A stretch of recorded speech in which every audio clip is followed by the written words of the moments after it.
interested me in talking to you is my theory about cryptozoology and paranormal in general is that they're similar to religions, is that there are key people at work in the past in this genre, and what they put forward as theories, as ideas, especially in television, things like Monster Quest, are taken as script, as Bible law by future researchers as a basis, as a foundation to work upon. And I thought, amongst other things, who better to tell me about that than you? Somebody who's created, a wonderful program, asking questions, Yep.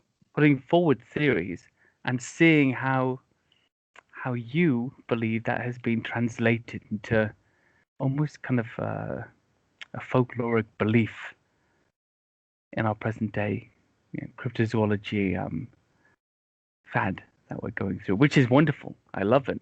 We couldn't do it without these programs. But how does that translate into our modern age?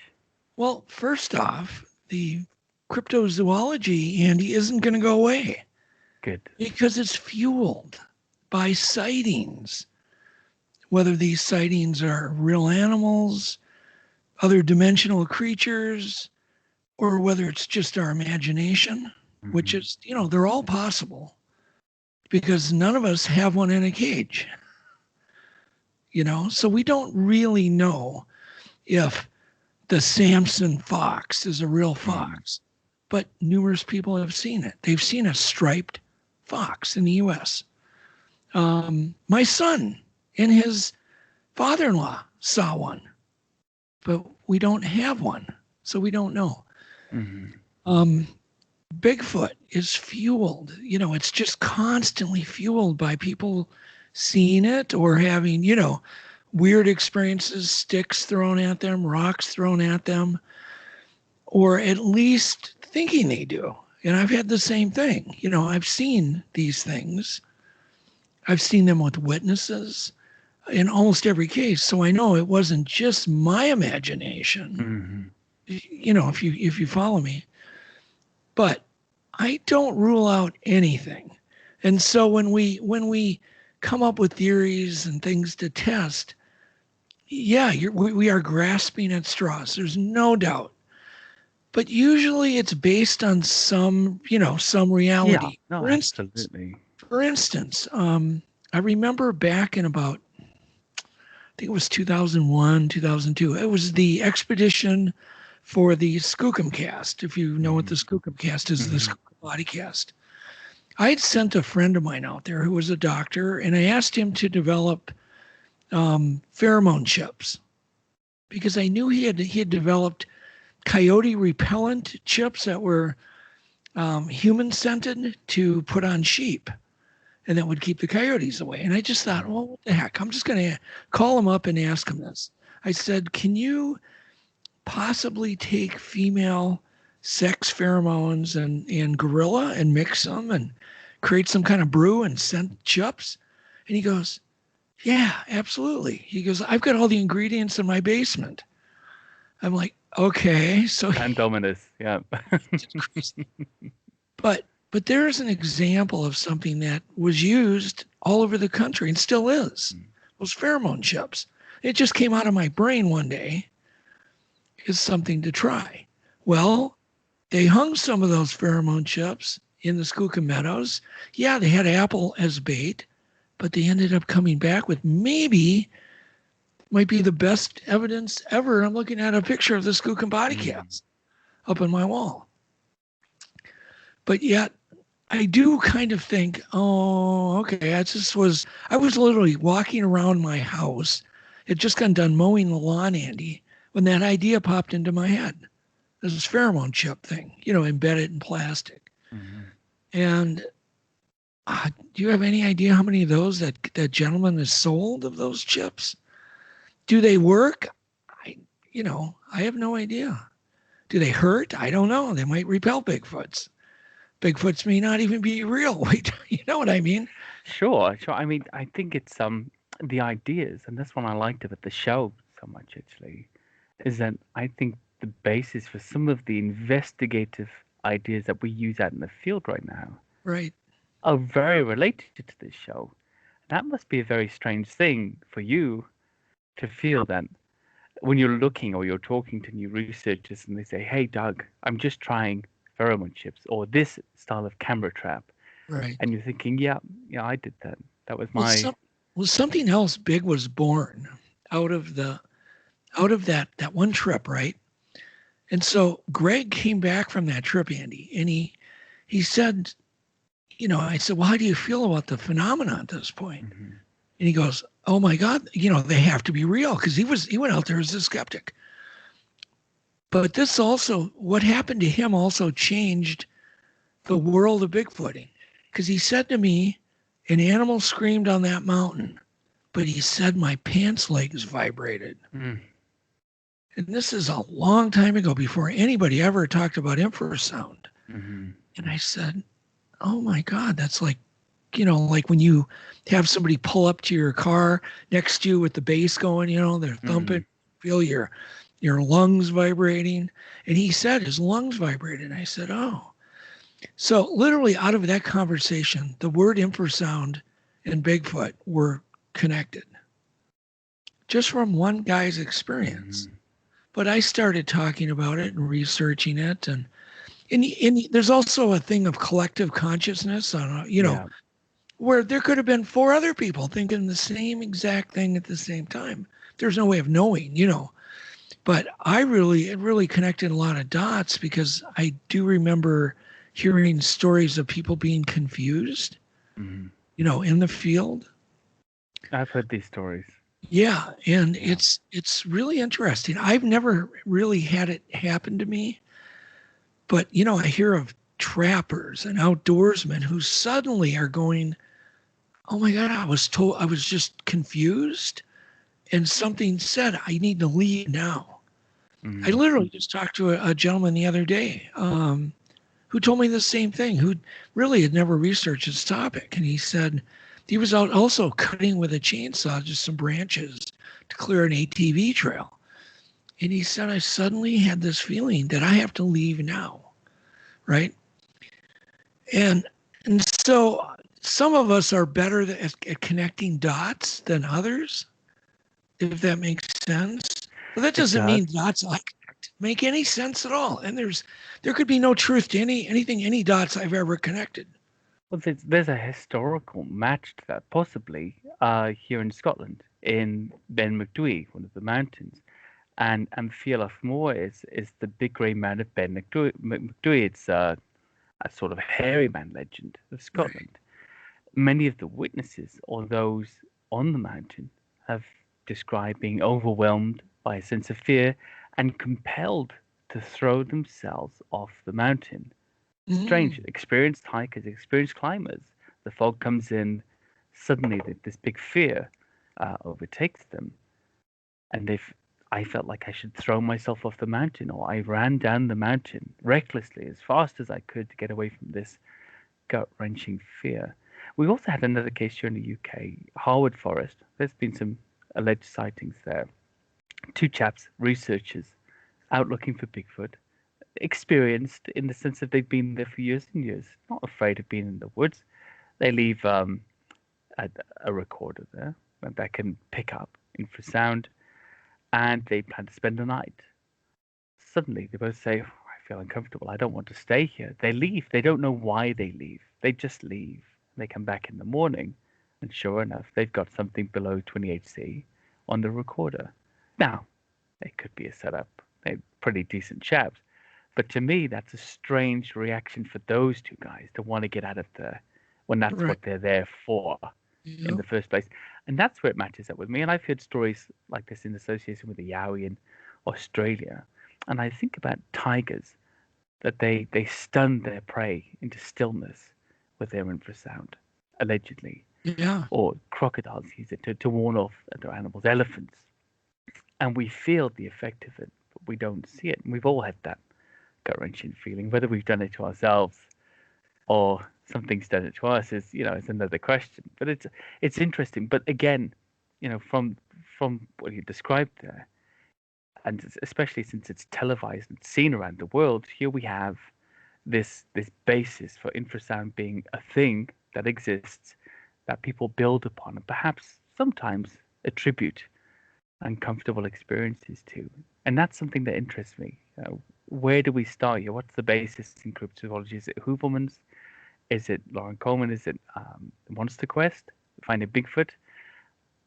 And are we all knocking on trees since then? Or mistaking woodpeckers for Bigfoot? Or is there something else to it? What are your thoughts on that? Well, part of the whole thing, Andy, is I'm trying to first put myself in your perspective, right? You're in the UK, correct? Yes. And you live in an area where there shouldn't be any Bigfoots. That's right. But you also have other mysteries there that have continued to be fueled. Big cats, big black cats, to people seeing leopards and, black leopards. But so you can't just walk out your door and do Bigfoot research. But there's even course cases, like you said, of Bigfoot activity over there.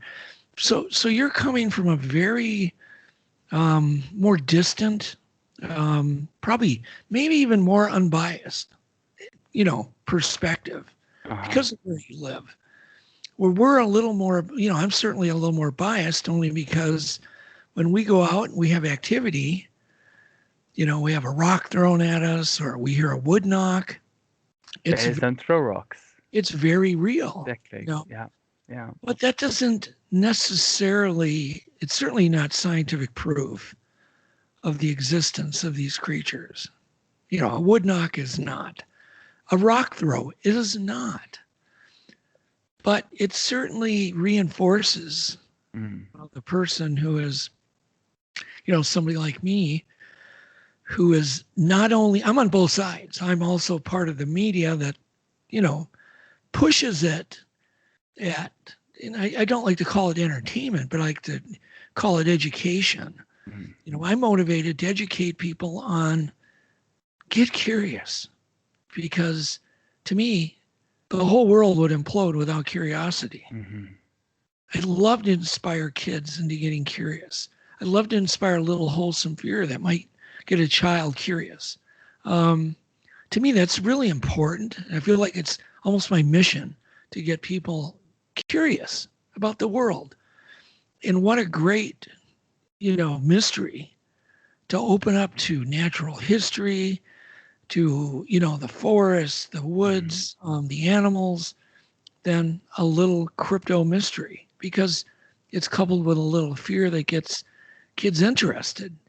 You're a young guy. You got interested probably watching something. Yeah, gosh, I'm 45, but I was interested from maybe 12 or 13 years old.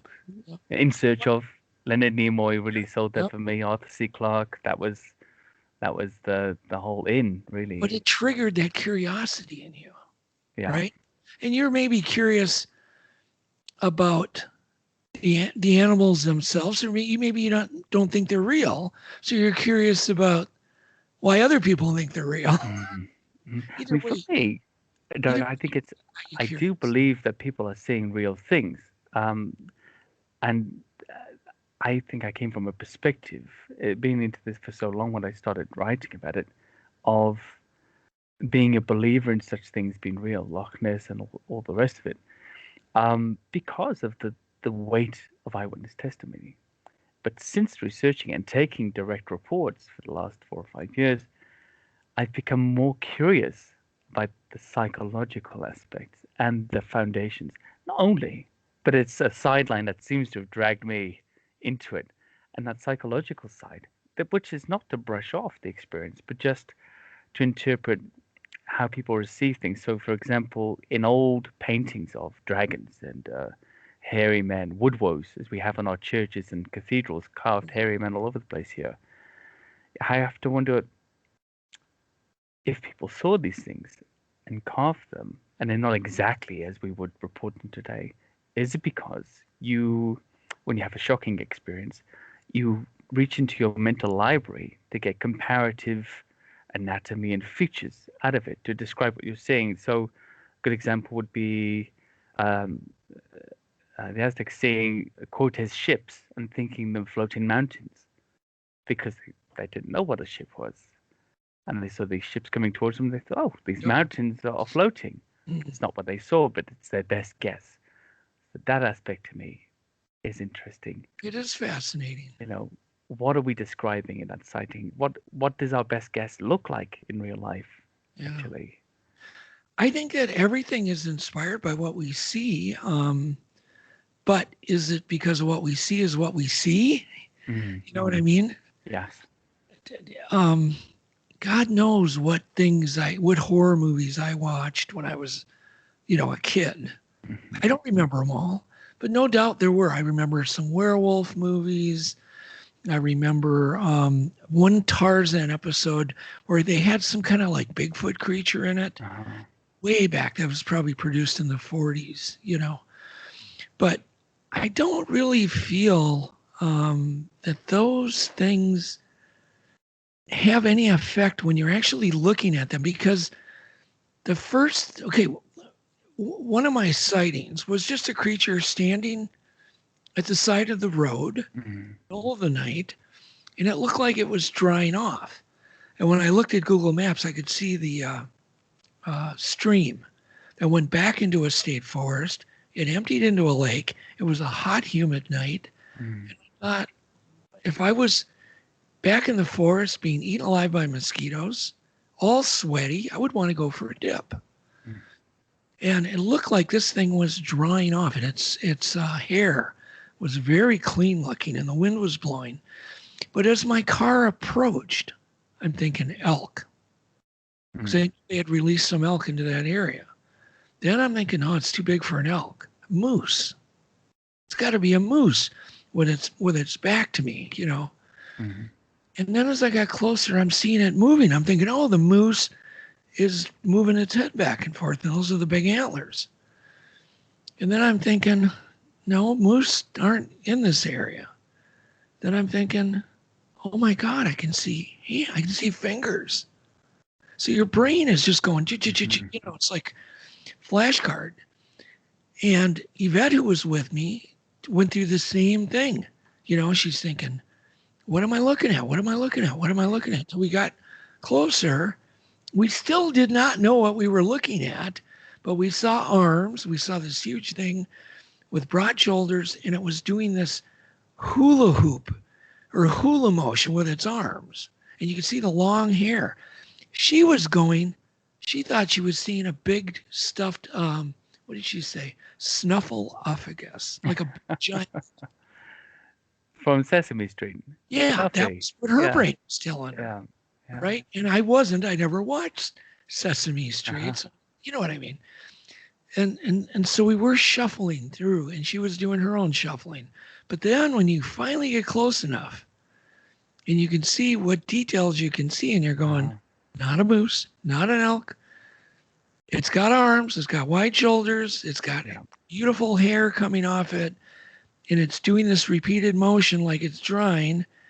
And then you really see the reality of it when the headlights are really lighting it up, and you're going, Bigfoot. We just saw Bigfoot. And we look at each other, and it's like, wow. It wasn't something we were expecting, right? We were just in deep conversation about, fishing. Literally nothing to do with Bigfoot. So there you go. Well, I think it's a fascinating sighting, and it's also what brings home the reality of these sightings a lot to me is the unspectacular actions in which they are observed. Yeah. Drying off, right.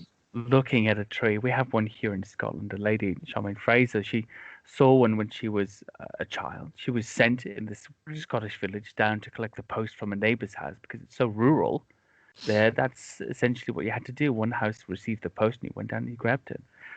And she says as she turned a corner, she sees a big, black, hairy, man-like creature just looking at a branch on the tree, casually, staring at it. Doesn't really look back to her, starts to turn She's a child. She's in terror. She runs off. She's certain all these years later of what she saw. And yet, one would think sometimes, and I've received a lot of reports that have been less than honest. They're normally spectacular, embellished. They're flamboyant. But real reports, they're not that way. Then the creature was eating berries. The creature was looking in a branch. It was drying off on the side of the road, or trying to stand like a statue behind a tree, whilst very obviously sticking out at either side of it. Yeah. And it's interesting, or the road sightings, of course, pausing at the end of the road. And that to me, that always gives me hope. I think, yes, there's something in that. This is a mundane sighting, if not for what was seen. Right. Yeah. Well, it could have been, we didn't get to see the face because it had its back to us. Mm-hmm. Still could be a misidentification. But what? What would it be? I certainly have done a ton of wildlife research. I know my animals. I don't know what else is out there that is that big, with broad shoulders, long hair hanging off the arms, with fingers, and but what shocks you in that moment is you're like, why was it standing on the side of the road? Well, it was breezy that night. Mm-hmm. So you try to justify. There was a nice breeze.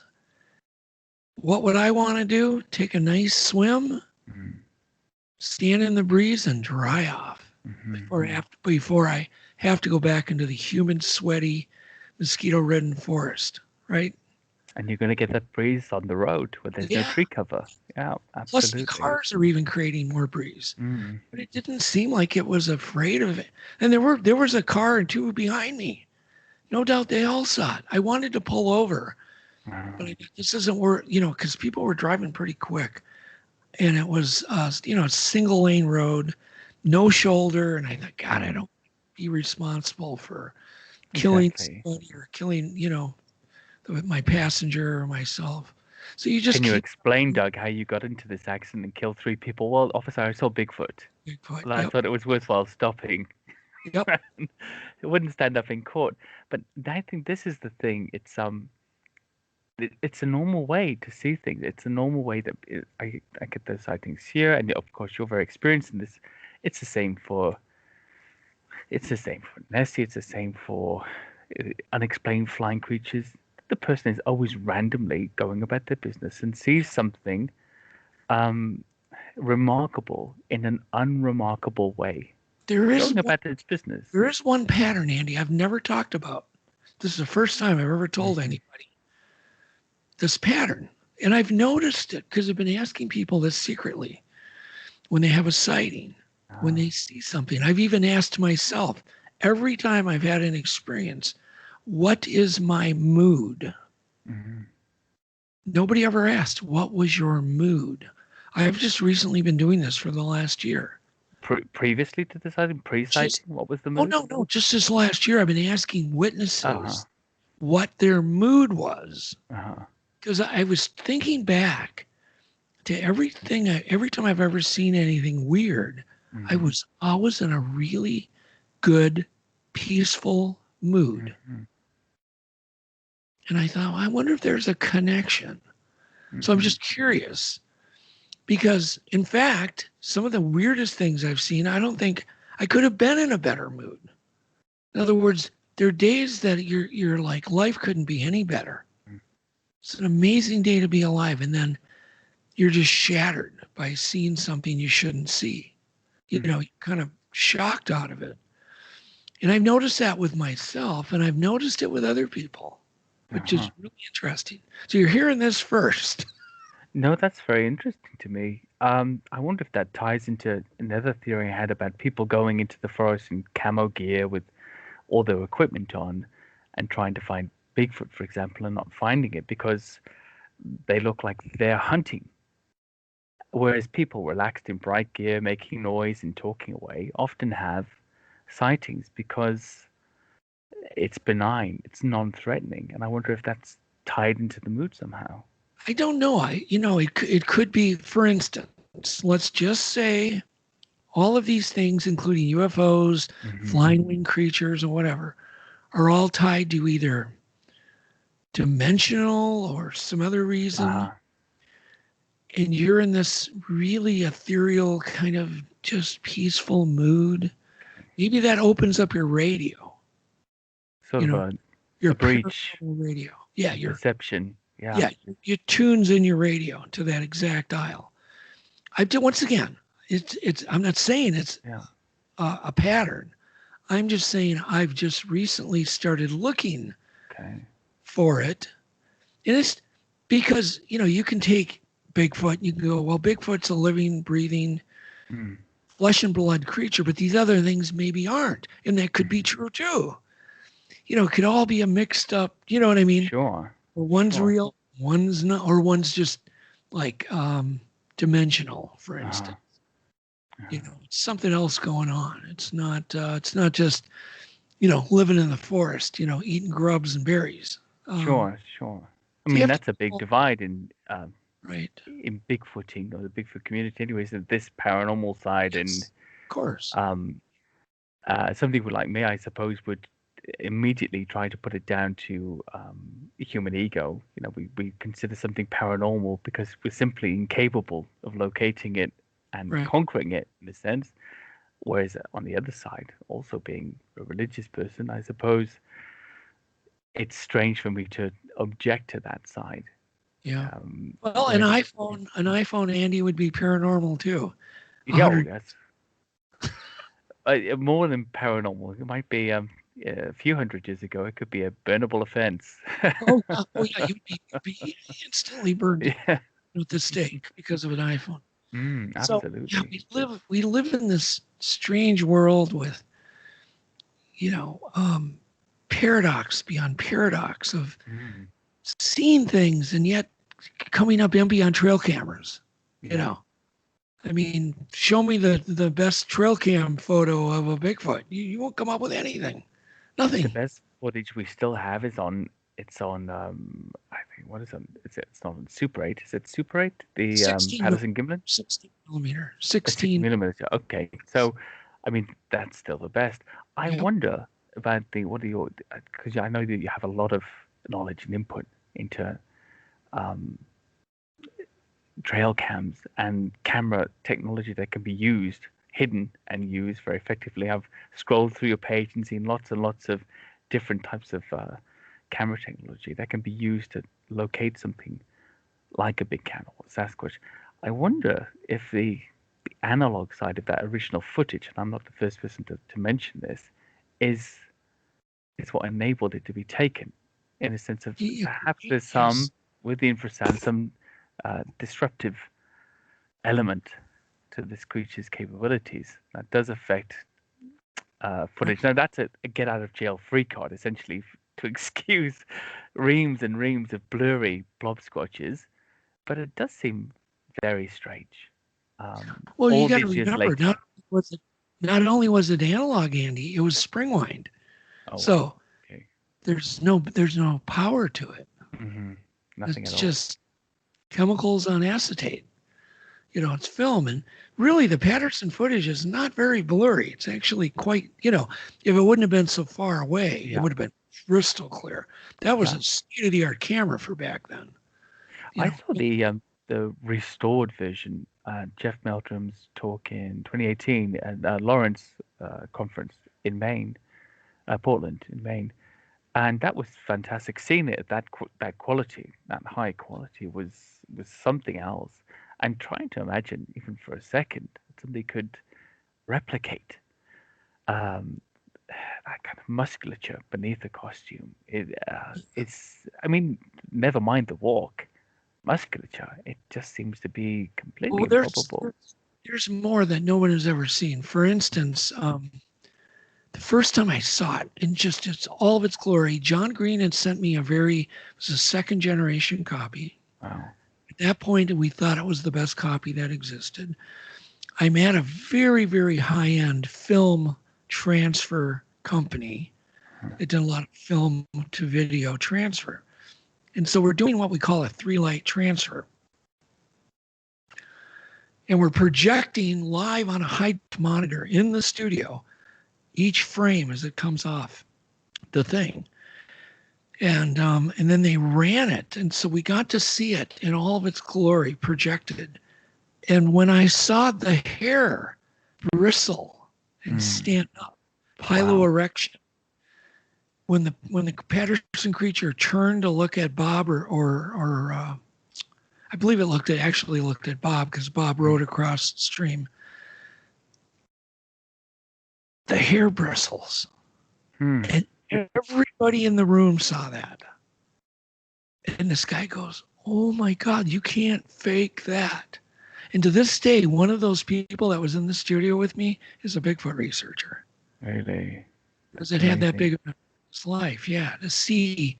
And of course, yes, you can see the muscles and but when you see the hair or the fur, whatever you want to call it, bristle. How are you going to make that happen?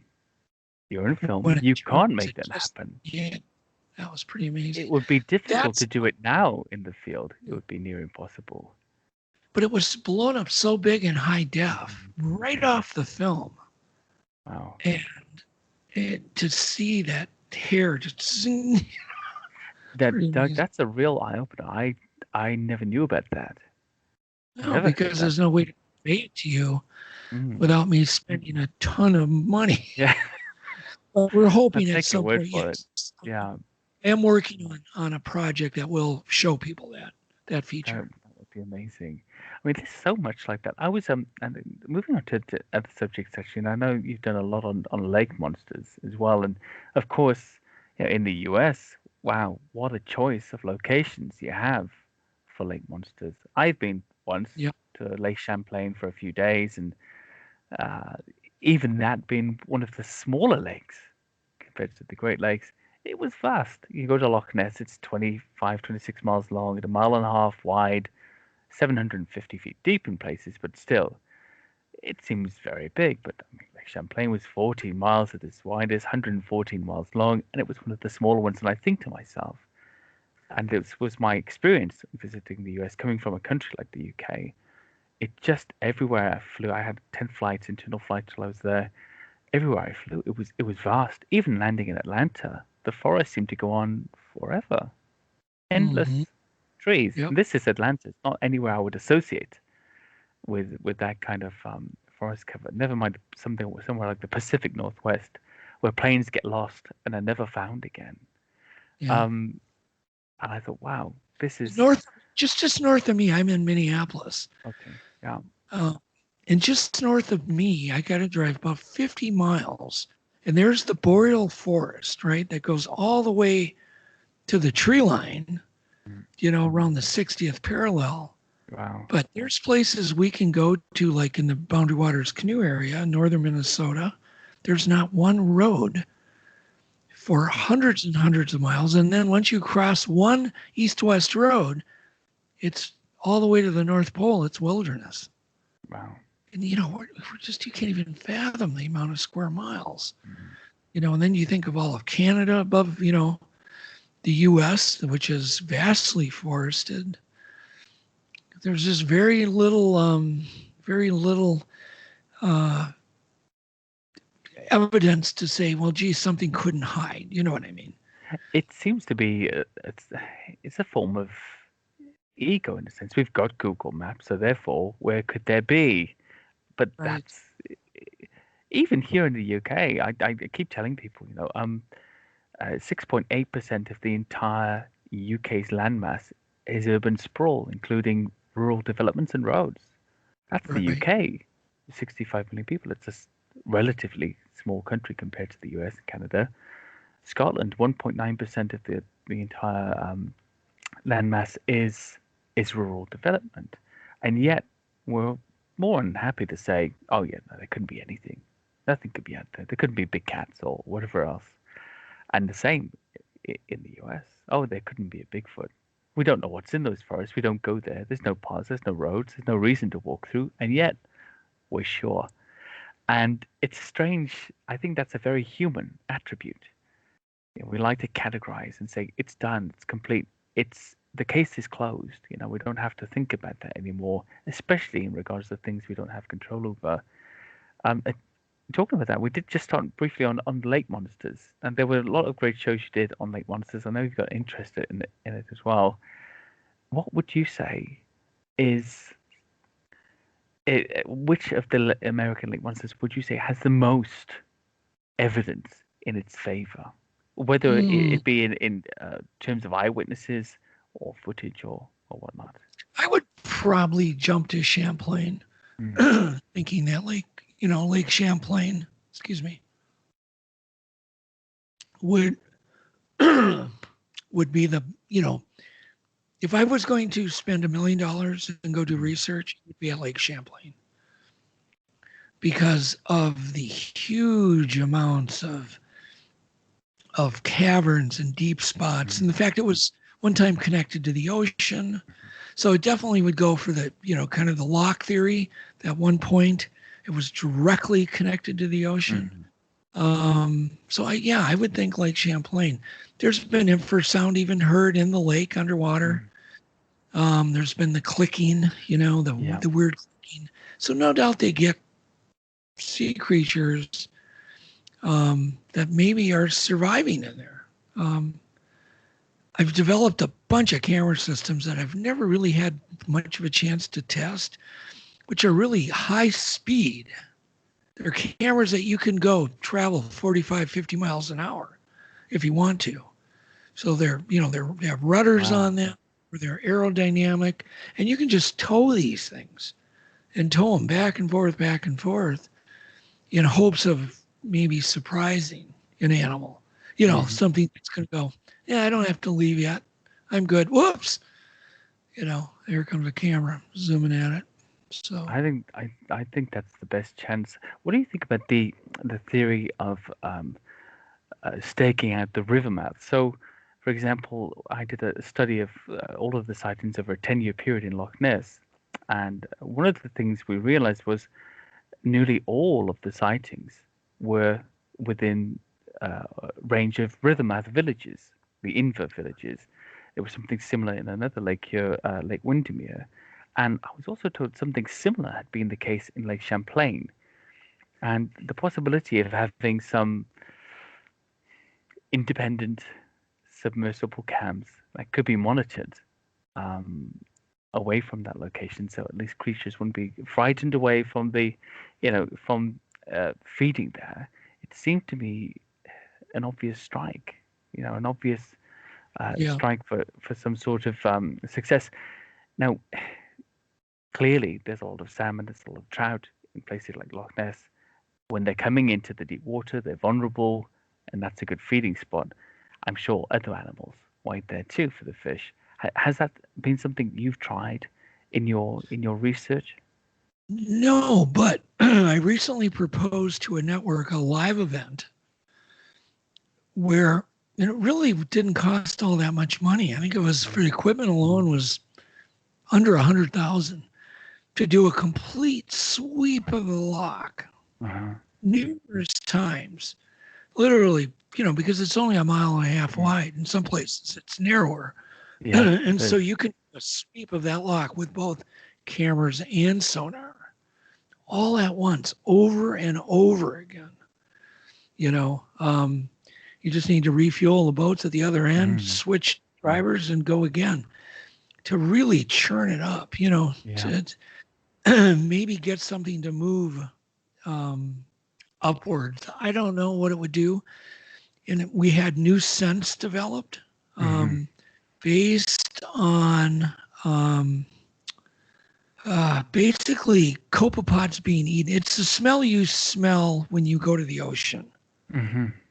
which is really all of these small creatures being eaten is what that smell is. Mm. It's a chemical that's being given off by these creatures.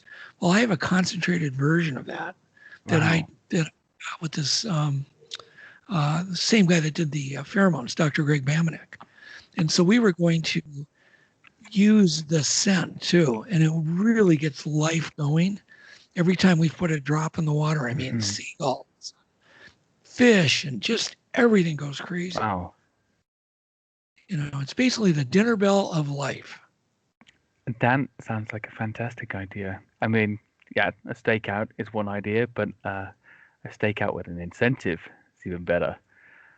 Yeah. Did Yeah. well, look, I hope they take it up. For example, the lock at this point with the lockdown is completely dead. There is nobody there. The water would be quiet. It would be a fantastic time to discover something that's become comfortable and not being disturbed, by the Yeah. I usual also array wanted of boats I and, also and wanted tours. to do it at night, Andy. I wanted to Wow. do it in the evening. Which people think, well, you won't see anything. No, no, no, no. It's not true at all. Be the opposite. It's when we will see everything because that's Hmm. when the IR and the different lighting systems that we were going to use would really illuminate everything. Wow.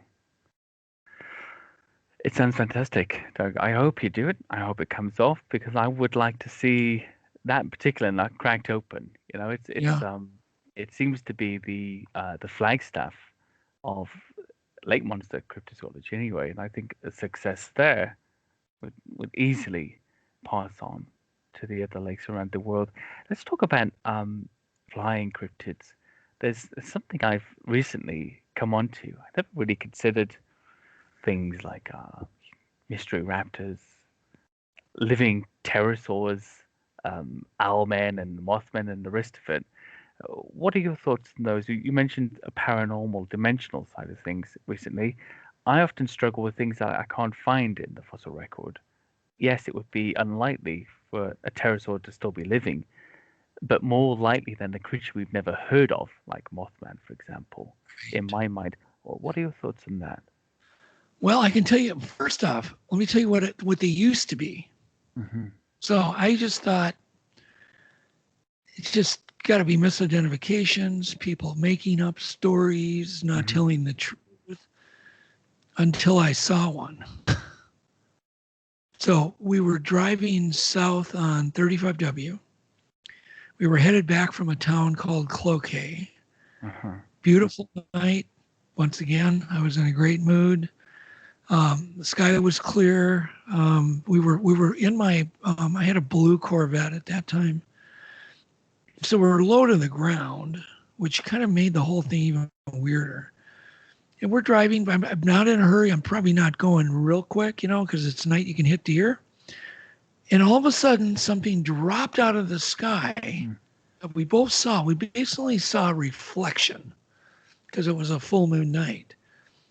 It dropped down straight out of space and stopped right above the highway, almost level with my windshield Mm. in front of us, and then zoomed right to the windshield. Wow.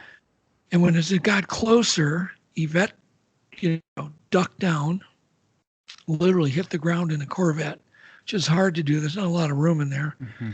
And as it got closer, I had to duck. It's amazing. At that point, I'm eating my own words because I didn't even want to do a Monster Quest show on that topic. And I had refused to do so because there's no evidence, there's nothing I can Mm. do. So I just didn't want to even touch the topic. So boy, did I get humbled because what we saw had wings as wide as the Wow. freeway, pretty wide. That's And it says about 15 feet or yeah, probably 20 feet. roughly. And then Yeah. that shiny skin, Andy, Wow. I could see, I got close enough to it to where you'd see it had like a humanoid type face. Hmm. And then I ducked. The whole thing happened within seconds. Wow. This was not some dragged out sighting.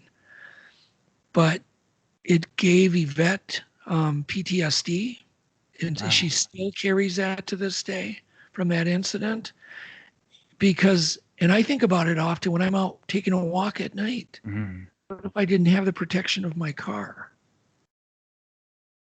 So it really changes you. That really had a big effect on both of us. So what was it? Was it a flesh and blood creature? How could it be? I Mm. guarantee that thing is not eating berries in the woods. Mm. Think from up above. I don't know. Is it alien? More likely alien than anything, I guess. But it was But something. did it seem like a predatory action? Essentially, I mean, that seems really to me like a predatory Now, action.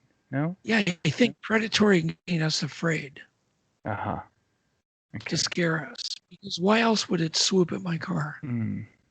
You didn't feel that So it wasn't after you, but it was interacting with you.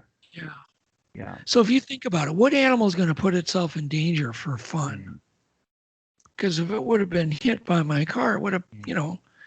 it would have been injured. So you got to think, why would it do that? Why would it take that risk? I don't know. But the interesting part of the whole story, if you go back into the records, this is a common occurrence. These Mhm. things swoop at cars. They don't flap their wings. Okay, this thing dropped out of the sky with its wings open, Mhm. straight down, not gliding down. It dropped like boom, stop, go. That makes any sense. Like a Uh-huh. spider on a web. Uh-huh. Stopped suddenly and then headed for the windshield. Very, very strange. And essentially, I Yeah, mean, it would seem to be aerodynamically impossible. exactly. Hmm. That's what we both, this is not possible what it did. And also, how does a creature fly without flapping its wings? I Exactly. mean, most people do not describe the Mothman or any of these giant winged creatures ever flapping their wings. It's an interesting point. That's true. They Yeah, glide. they glide. They They're always glide. gliding. This thing never flapped its wings. We never once saw it. Just glided It's very as strange. if the wings are just for looks. I mean, it's one of those things. Again, I must confess to my prejudice. My Mm. prejudice in relation Yep, to things I yep. can't find in I the totally fossil get record. But I always tell myself once again that just because the fossil record is fragmentary, there could be things in there similar to this. We just have not discovered them. So let's go from a flesh and blood point of view, since that's the interaction to begin with, and then it. look at Right. other possibilities when we can't justify that in any way. But It but it it's a defied physics. That was my yeah, clue. That was not flesh and blood. yeah. It totally defied physics. I mean, you can't take an airplane with its wings extended and drop it straight down. Yeah, yeah. Actually, I even investigated that. There's a plane called the Gila plane Uh-huh. that the CIA used to drop into the jungles. But that was just basically getting their stall speed so slow Okay. they could sort of drop Okay. down. But this thing dropped. I mean, it just dropped instantly, like I said, as quick as a spider would be on a web, stopped as suddenly and went right at my car windshield. Exactly. And that's not possible. Even with let's just imagine, for example, that somebody had some wild prototype of a wingsuit of some kind. Right. Yep. Still not possible. Not possible. Yeah. Not even with a jetpack. Even the ones that we're seeing these days, these air-propelled jetpacks. It's very Right. clear that somebody's being propelled by something that But they're wearing, and but it's here's awkward. but here's what backs up the reality of them, despite the fact it defied physics. I found another gentleman and his son, also a double witness, in Minnesota, Hmm. due south of where we had our sighting, where the thing did the exact same thing. The only difference was they pulled over and started throwing up. It's the Okay. only difference in the two Okay. sightings. Do you think that could be stress related, or do you I'm think that sure, of something was? course. Yes, Yeah, yeah. absolutely. Look, it's a strange phenomenon to me because then there's the living pterosaur phenomenon, which seems to be things like the Indava and Ropen, but also Yep. there are sightings in Texas and all over the U.S. Of Yep. creatures that seem to resemble pterosaurs. That to me is an astonishing thing because once again we would consider something so obvious and airborne to be easily discoverable, and yet they're not. I think the best explanation of that would be possibly just a time glitch, literally over an area where they're actually seeing the real thing from the past. I Uh-huh. mean, to me, that seems like the most logical explanation. I do know, and I've witnessed these small time glitches of half a minute. I've witnessed it with other people. For instance, we were at a family reunion. Me and my daughter were going to an elevator, waiting for the elevator to open, Mhm. and it was being used. Some people come up. very distinct people dressed very distinctly come out of the elevator and start walking to the room. We get in the elevator, go down, get out of the elevator, get out the door of the hotel. But, this all just seconds. And here comes the family that we've just Wow. seen up above walking Gosh. towards us. My That's daughter, who was only 13 at the time, looked at me and goes, glitch. She's only 13. She totally got it. She just looked at me and goes, glitch. And I said, yeah, glitch. that's a glitch. I mean, unless you were visiting some Amish town, that was a glitch in the Matrix. These were very distinct people. They were the Yeah, same people. Yep. goodness. I think it seems to me that you had some very interesting experiences, and that clearly isn't the explanation for why you did the programming that you did and why you continue your research now and you're involved in the things you're currently doing. What what got you into this? What were you in TV before you decided to start producing these programs, or did your interest in this draw you towards creating these programming? Well, like anybody, I remember, seeing the Patterson footage when I was Mm, young, a young kid. I would have been 9 years old. I knew right away when I saw the cover, it was just a still photo, but it was mm, clear and I could see, oh man, this looks real. real. I was used to looking at really bad suits on shows like Lost in Space, and, Hollywood costumes were horrible. Mm, This was not a Hollywood costume. I could tell. I read the article, but you just, that's the end of it. It's like, cool, whatever. It's cool to know that, yeah. those things are real. But I became, I got myself into a position at pretty young where I was independently, had enough money to do what I wanted to do at this point.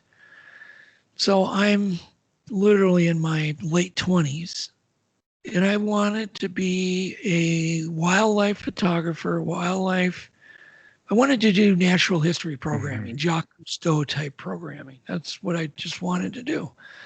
And so I hooked up with an outdoor writer, and we started producing a show back in the 80s, which then became Call of the Wild on PBS. And so I had my dream. I knew nothing about the TV business, but I just, you know, figured I could Yeah. always hire people, and I became more knowledgeable, started doing my own photography, my own editing. And then I was up filming for that show, to make a long story short, and I saw up in the Arctic a giant lake trout that was chasing very slowly, might I add, about a 30-pound trout that was hooked that I was reeling Mm, in on a barbless hook. And here comes this giant fish. And then the thing went back down in this crystal clear water. And the guide I was with said, oh, yeah, we see those once in a while, but they're uncatchable. And I went, what? This thing was like 6 foot long. It was wow. a trout. Um, so I made a point of coming back to an area with a biologist because now I want to film one of these giant Hmm. fish.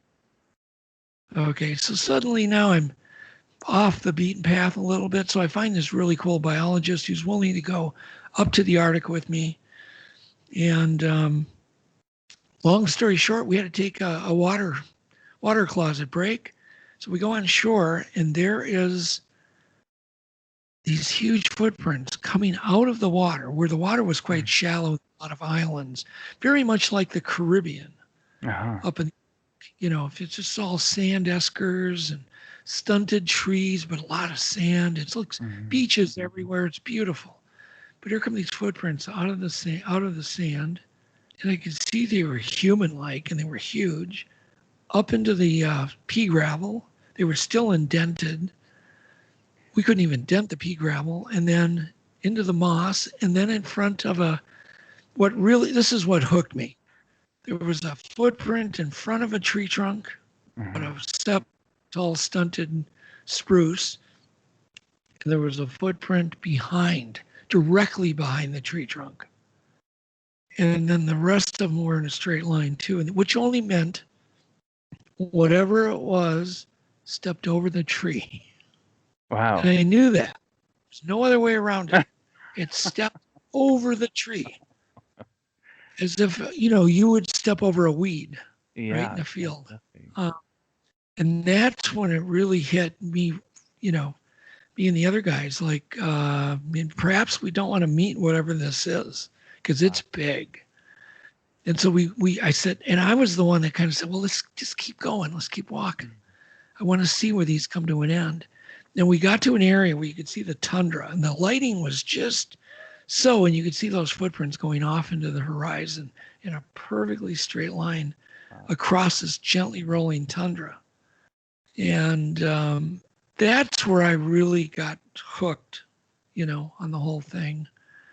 Because I came back, I just wanted answers. Something made those footprints. Mhm. And yes, we did film them, we photographed them. They'd aired on television, the footprints, the whole story. But it aired on on a Yeah. newscast. Well, they literally, they recycled their tapes. And I didn't think that much about it. Like, oh, I can just go back up there and find footprints anytime, or who knows. It's like, I think I remember Bob Gimlin even saying that, oh, we figure we just come back up here to Bluff Creek and get footage all day long. Yeah. But, and so all of that footage is, at this point, I guess I can't find it because I gave my original tapes to the news editor. Of It's course. like, why would you, we ran the story and I worked in the news department there, and It's their everything's just tape, temporary. So essentially. Yeah.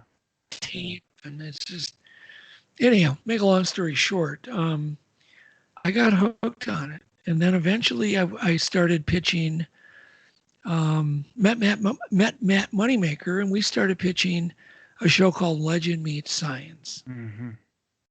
which I finally, after a long time, we sold to Discovery Channel. Hmm. And then after that, I got the first Bigfoot series that's ever aired, Mysterious Encounters. Uh-huh. And that was the first, it might have been one of the first even reality series, but it was a Bigfoot series, Mysterious Encounters on the Outdoor Life Network. And then from that, I pitched Giganto the Real King Kong. Uh-huh. But I first started calling it Giganto. It didn't go anywhere. I couldn't sell it. I finally called my agent and I said, Giganto the Real King Kong, I'm going to get you new updated artwork. He sold it like almost the next day Wow. because of the time change. Because Peter Jackson was coming out with a new King Kong movie. And Okay. but I did that show then. I produced that show for History Channel. And they literally called me up almost I think it was the next day, and said, Doug, can you make more of these? We broke records in the ratings. And of course, I instantly said, sure. This is one of those things you just hang up and you go, okay, did I just get hit by a ton of bricks? Yeah. You know what I I've mean? got to do the work And now. I've got to put this thing together. yeah, now I'm going to do Yeah. more. Yeah, now they were a lot of work. And so went away and started producing 13 more. We came up with the title Monster Quest, and that's the Mm. rest is somewhat history. And I haven't been able to sell anything since, although I have tried occasionally. Yeah. But I think, that's going to change here. So, Well, I think so too. And I think one of the most important things for me, and probably other researchers like me, is yeah, when you do something like that, it lays the groundwork. It tells people this can be done. This can be presented in such an enjoyable and original format as well. I don't know if there's people out there doing that, but I still think there's a gap somewhere in television or documentary series or whatever for something else that has that original feel, like Monster Quest had. It had its own individual feel that seemed to be yeah, different from the other yeah. series. And whether you were watching for enjoyment or, like me, from a personal interest in the genre, it kind of ticked both those boxes. Well, if you go back and actually look at the programming being made now, I mean, everything now is just repeating what we did in Monster Quest, pretty much. Yeah. Nobody's really come up with anything new. I'm sitting on 29 new pieces of evidence that are all a new way to look at the whole Hmm. phenomenon using science. I'm sitting on new footage. I'm sitting on all sorts of new, fresh. things. For instance, did you know we can go in with electron microscopes to study the sweat pores of the footprint castings, to compare it with humans, I mean, those are the things we can do now that we couldn't do before, or nobody's ever done. These are things I'm going to basically try to raise the bar again, because I've been sitting back, basically yelling at the TV every time I see another Bigfoot show, because they're not doing anything really new. And I'm like, no, Well, I think they seem to have found a financially viable prototype that they're like selling as well with the reality style. I mean, primarily the reality style. You can see Right. it's cost effective and it's enjoyable to an extent. But primarily, what we're doing with all of those shows is we're investing in the characters, aren't we? We like the characters, and so the format tends to carry itself within those individuals, and that's good. That's fine. But again, I think there's room for another step on from Monster Quest to come onto the scene, and I really hope that happens. Yeah, I just want to produce a very hard-hitting science show that raises the bar, really throws a lot of new evidence, and then once again, the rest of the people, they can build on that if they want. I don't know if you were aware of the dot connection that I had back in July of the white material. Yes. What is that? What is that called again? You had a terminology for that. Yes. Shelley Covington, Montana, named it Sasquatch alba vernix. That's right. Okay. Vernix is the white, waxy coating that like babies are born with. It's extremely waterproof. It's extremely hard to get off. I remember it from my kids. Yeah. Alba just means white. Yep. Alba just means white. But for years, I was seeing fingerprints and face prints sent to me, and ones I've personally gotten that we just thought were dust. Dusty fingerprints. But one day it hit me, it's not dust. There's a substance that they're leaving behind on clean, glossy surfaces like paint or glass. And then of course it's going to have skin cells in it. It's going to have a chemical compound makeup that's probably going to be different than human sebum, than our skin oil. But what is it, and what is the purpose of it? We found out it glows slightly in UV light. Certainly would help protect them against insects.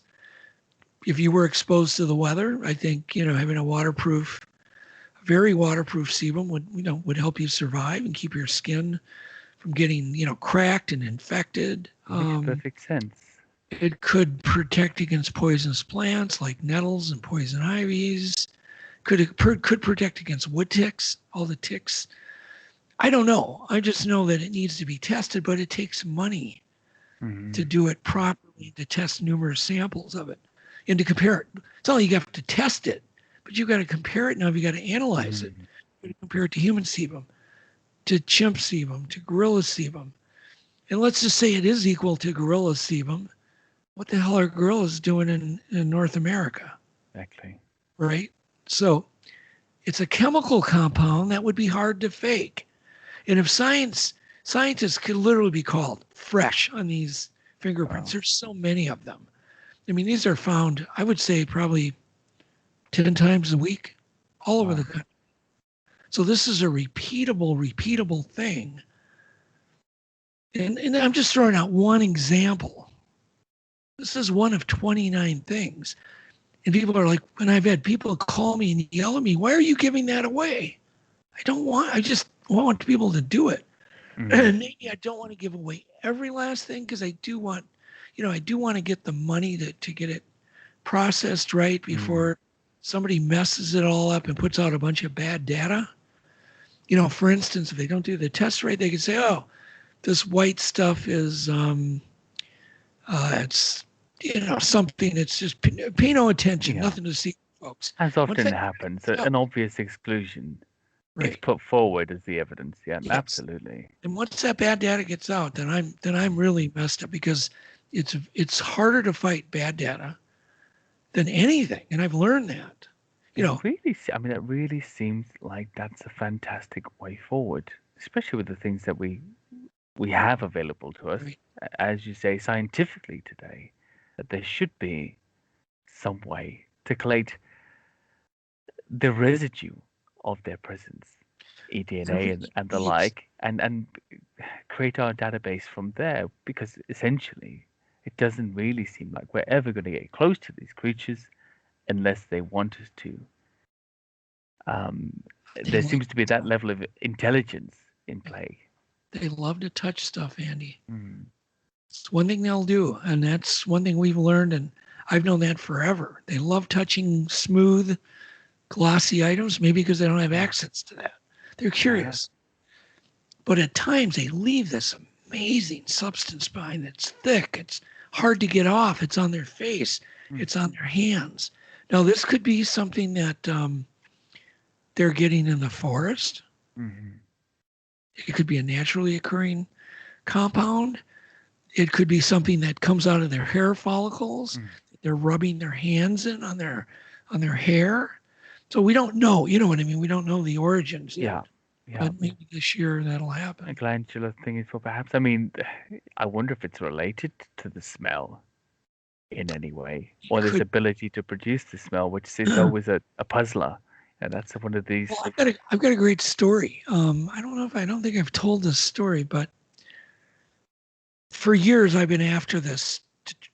I've had it on a list. Try to capture this smell. Mhm, 'Cause I have smelt it 2, 3 times, and it's horrid.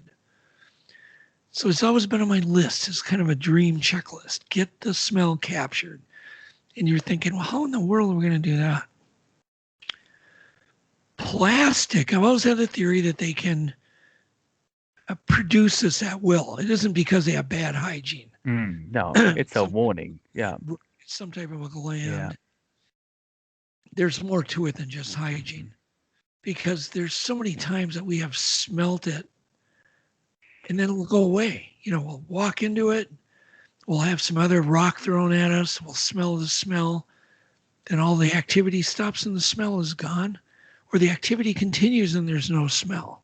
mm, But anyhow, so just so to make a long story short again, I've always known plastic absorbs smell really well. So if you can put something, you can get them to handle something, then stress them so they produce the smell, they're going to leave that smell on the plastic. Well, one day, this gentleman owns his property was collecting these plastics that were strewn about that he found kind of far away from where we had put them. And he's walking back and he's getting this horrible smell. Excuse me. And he thinks they're coming near him, but literally it was coming from his bag. wow. He calls me up immediately and I said, get it wrapped in paper and get it in the freezer immediately, which we did. So we have it absorbed in plastic and it's so bad. Just take it out and it's bad. It's definitely You can the still smell. smell it. So we can chemically get it broken down. What is it? What is it made out of? And that really sounds like a great idea. Well, look, I think we'll leave it there, but uh, just for everybody who's out there, everybody who's listening, where should they find you? How should they get involved? And what's on the horizon? What's the next Doug project? Well, next project, hopefully it'll just be a big scientific 2, 3 hour, 4 hour TV special. Might bore some people because it won't be based on characters, just be based on science and new evidence. Hmm. But I'm on Facebook now recently, so people can get a hold of me through Facebook. It's probably the Uh, best. fantastic, fantastic. Doug, thank you for coming on. You're Yeah, a legend in this genre, and I've enjoyed it. I've learned a lot. I've taken a lot away with me, and you've you've sparked a few ideas here now. I think I'm gonna have to empty out my bank account and see what I can come up with for the future. Yeah, it Doug, was thanks for coming on. great meeting you, Andy. You too. Bye bye. All right. Thank you. Bye.